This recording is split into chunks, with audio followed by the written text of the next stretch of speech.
បាទជំរាបសួរពុកម៉ែបងប្អូនគ្នាបាទបងប្អូនដែលជិះឡានអាព្រោះអានេះឆ្នាំ2012បងប្អូនដែលមានដៃគូសង្សារប្រពន្ធនេះដែលគាត់ចិត្តក្តៅមកដល់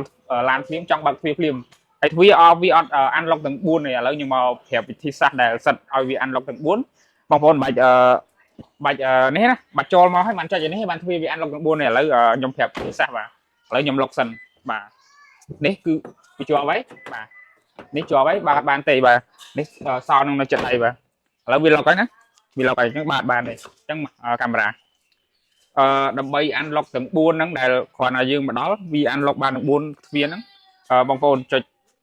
នេះឡុកនេះអានឡុកចុចវាជាប់ទាំងពីរមកចាំឲ្យវាលូតឡានសិនលូតសលេងឡានសិន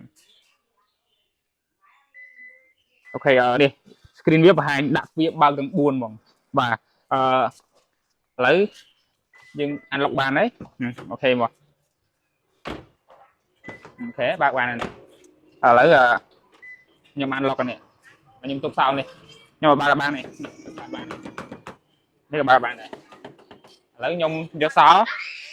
មកអានឡុកអូខេឃើញបើកបានចឹងមកន័យថា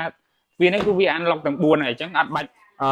ខាងស្ដាំវាគាត់ចាំយូរយើងដល់ពេលយើងបើកទ្វារយើងចូលមកបានយើងពេលនេះអញ្ចឹងយើងឡុកវាមក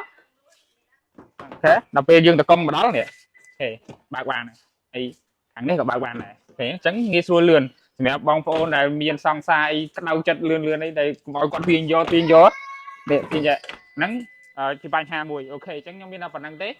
បងប្អូនមានចម្ងល់អីអាចសួរខ្ញុំបន្ថែមមកខ្ញុំនឹង detail បញ្ជាក់បាទអរគុណ